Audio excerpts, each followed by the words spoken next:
Hello everyone, I am J. Marie Villarreal Mainit. So for today's topic is all about the alternative delivery system. So what comes first into our mind when we hear the word alternative delivery system? Okay, this alternative delivery system or ADS help in bridging the gap between the teachers and the students of different standards when it comes to instruction. Intended learning outcome. At the end of this chapter, you are expected to create a learning program that introduces an alternative delivery system. Also, establish the benefits of internet and the World Wide Web for effective teaching and learning. Before getting into the details of ADS, let us first find out what distance education is. Then let us determine how this ADS help teachers and students in making teaching and learning happen. Understanding the distance education. It is every parent's wish to send their children to school, to attend classes, and have education that will help them land a fine job in the future. However, parents are having difficulties in sending their children to school due to distance and financial concerns. Distance education. Distance education is a method of education where students can study in their own choice of place and time without having to meet their teachers face to face. Special materials and technologies that may be included in the Alternative Delivery System or ADS. Characteristics of distance education. Number one, it provides learners with physical disabilities, work, and other personal reasons a chance to learn and be educated without attending formal schooling. Also, it aims to achieve independent learning. Number three, provides learners with learning packages which are prepared by qualified instructional designers and are supported various technologies. Number four, it provides accessibility to learners. Number five, it provides convenience and flexibility to learners. Number six, it is cost effective. Number seven, it provides greater access to new technology. Number eight, and lastly, it supports student centered approach. Technologies that support distance education or alternative delivery system. First is broadcast radio. Second is audio conferencing. Third is video conferencing. Fourth is web conferencing. And lastly, online technologies.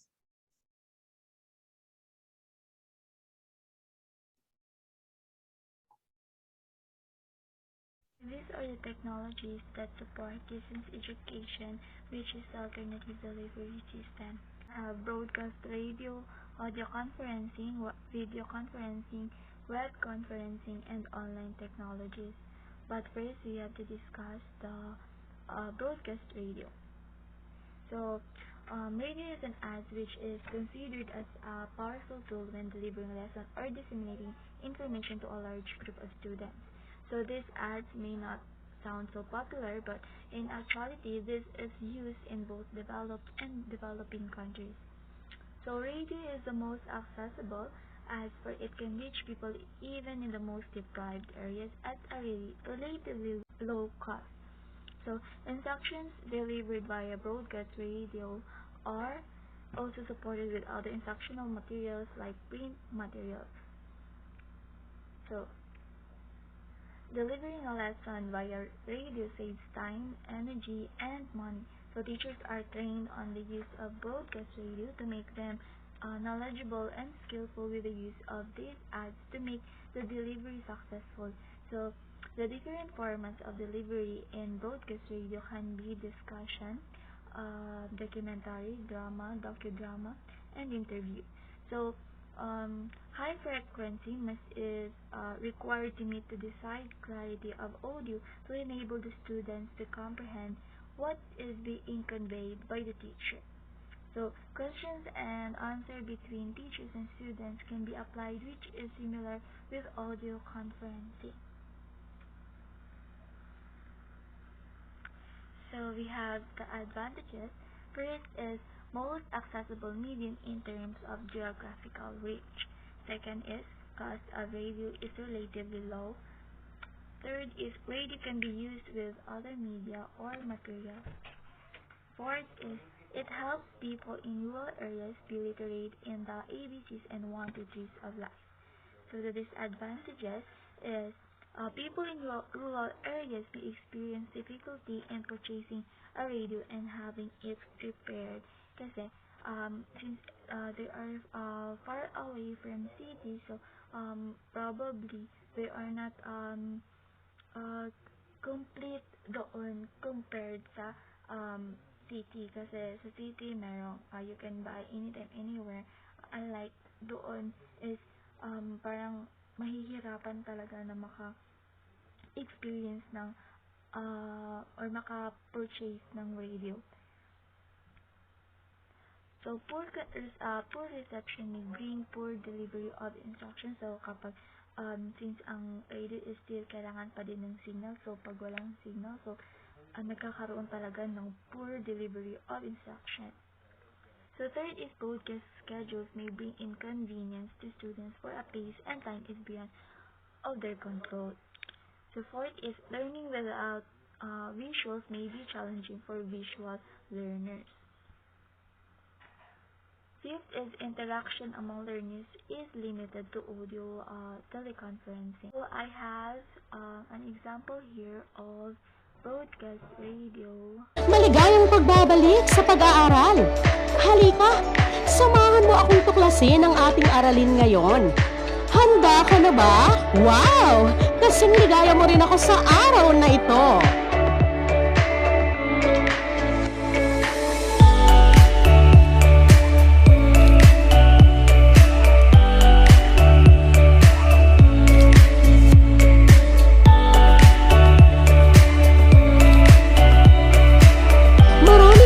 Emosyon o nararamdaman ang inyong matututunan sa darating na mga araw. Sa ngayon, yan lang muna. Magandang araw sa lahat ng ating mga tagapakinig. Magsisimula na ang ating paaralang panghimpapawid sa Araling Panlipunan para sa unang baitang. Questions as guide to assess if audio teleconferencing is essential in the instruction or not. First, what is my learning outcome for the course?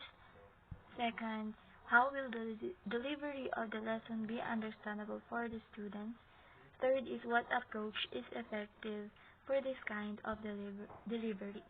So below are the following pointers to make the instructions interactive. So acknowledge all the contributions and inputs of the students, so whenever they share their thoughts. Second is if students wish to say something, apply the interruption protocol, which is the equivalent of raising hands of students in face-to-face instruction. So third is encourage the students to do more of the talking. So we have the audio teleconference.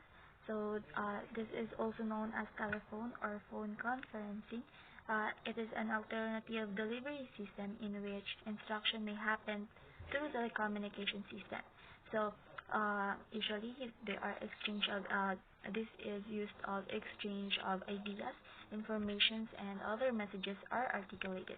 So remotely from the teacher to students and vice versa with the use of telephone or computer.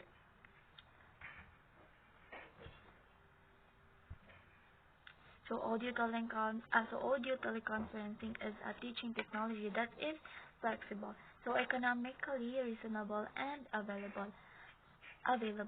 So this kind of ads can be viewed as difficult when it comes to use and deliver of instructions. So it's highly recommended that speakerphones are of good quality to achieve excellent audio output. So, of course, I have examples of One television program would end and the next would begin, filling our house with the constant din of gunfire and squealing tires. Downstairs, the obese detective would collect his breath on the bow of the drug lord's pleasure craft, while up in the kitchen, his elderly colleague hurled himself over a low brick wall in pursuit of the baby-faced serial killer. Hello everyone, I am Johaiber M. Waya. So today, let's talk about video conferencing. Video conferencing, another convenient delivery system that schools apply to have teaching and learning continue even at a distance. So, when we say video conferencing, this video conferencing is very useful in this time of new normal, diba? So, through this, the distance is not hindrance to continue the teaching and learning that everyone needs it. So, it also called interactive video conferencing, where the interaction between the teacher and the group of people or the students that happen through video. Next. So, the characteristic of video conferencing. So, the first is, it allows learning at a distance. Second is, it allows learning through demonstration as seen in the video.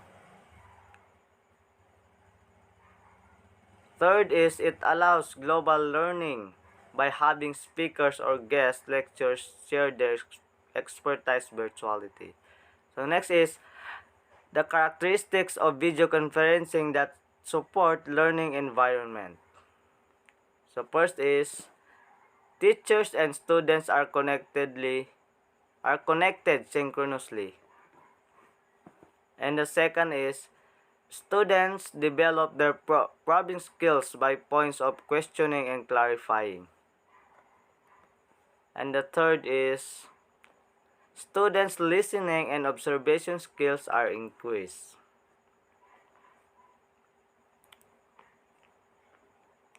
So the tools needed for video conferencing. So first is computer or television. The second is camera. Third is microphones. Fourth is speakers. And fifth is codec. And the last is the connection. So that is the important, is the connection. So software or apps. First is Zoom. So when we say Zoom,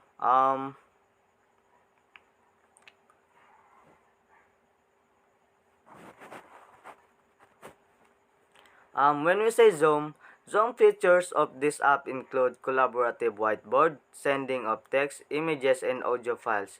This can hold 25 participants in the conference for 40 minutes per meeting. So the second is Skype. So Skype, this is a free service that anyone can use, having 30 frames per second in 640 by 480 resolution gives a high quality edition. However, using a modern computer with dual core technology gives higher quality resolution. Next. GoToMeeting. And fourth, AT&T connection. And fifth, MegaMeeting. So features of other software or apps for the video conferences. So these are the example. So Skype, Microsoft Teams, Google Meet, Zoom. And next. Yan yung mga kuha nila. So, and that's all po. Thank you.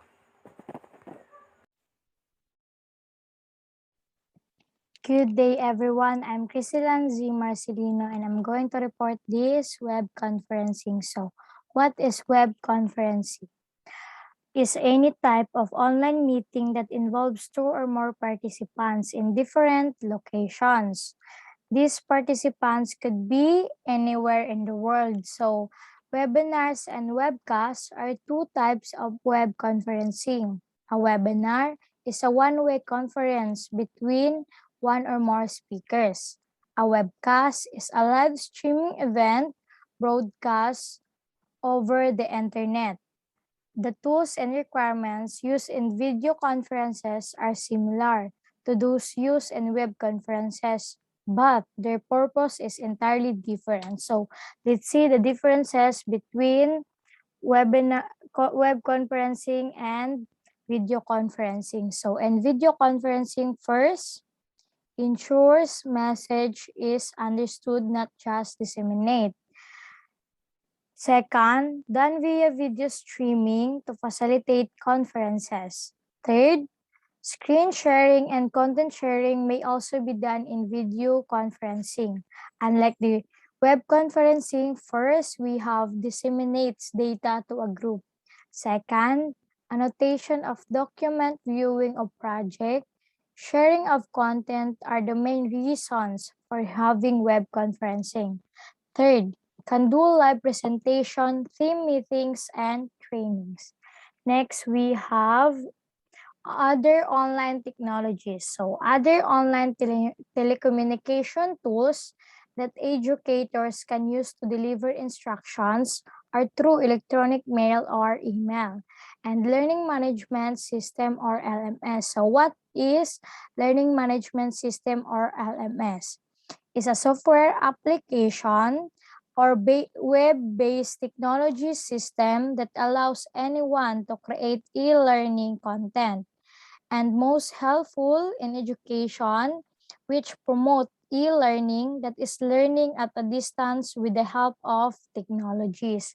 So we have here the other components of e-learning platforms. We have first courses, software, system, education, management, e-learning, tracking, and documentation. And the other features of LMS are, number one, teachers and students to hold and participate. Number two, the creation and sharing of writings. Number three, the access and mobile devices and students to study even offline.